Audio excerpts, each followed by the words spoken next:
Nous allons maintenant parler des différents dispositifs de remédiation.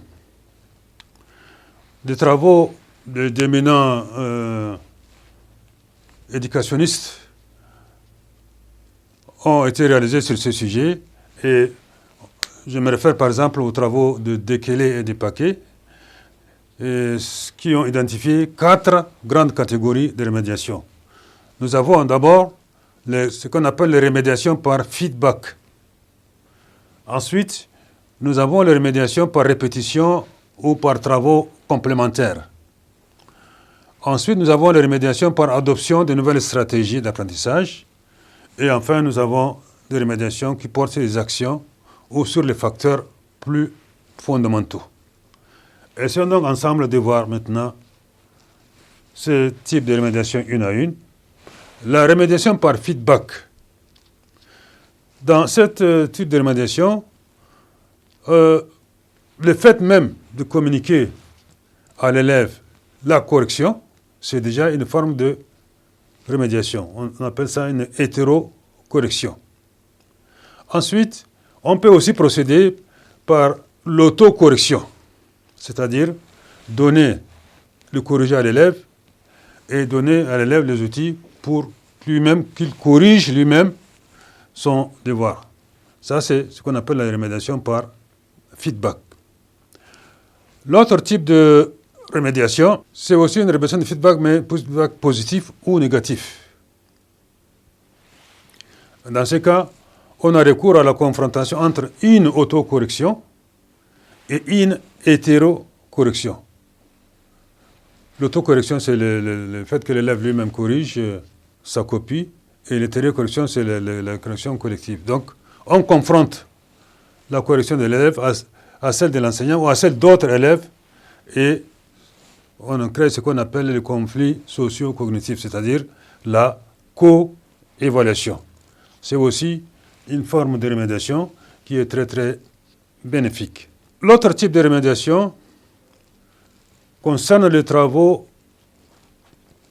complémentaires, ou bien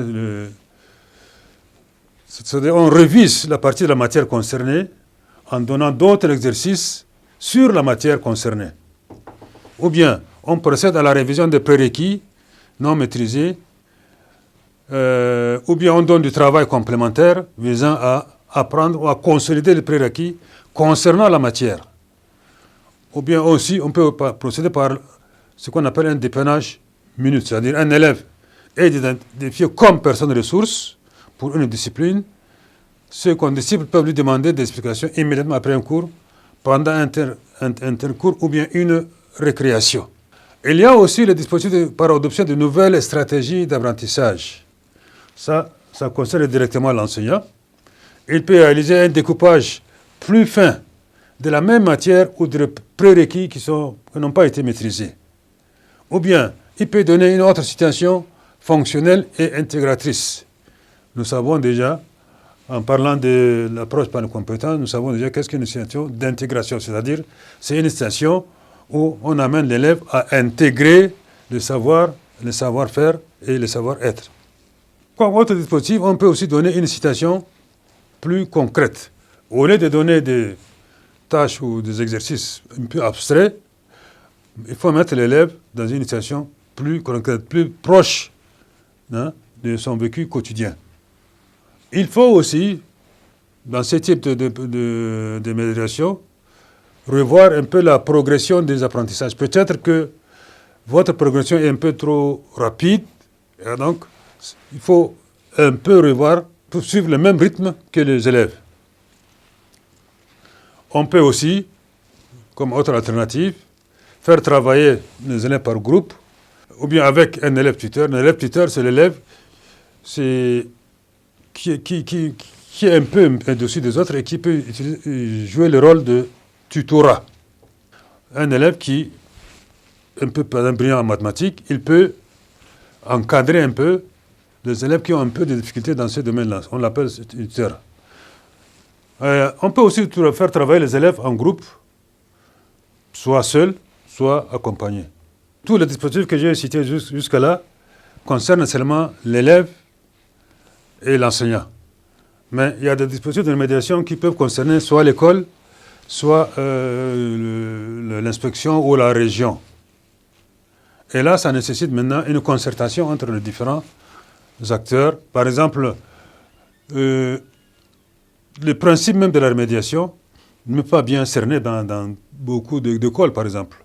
Donc, ça peut donner lieu déjà à des discussions au sein de l'école ou bien au sein de l'inspection.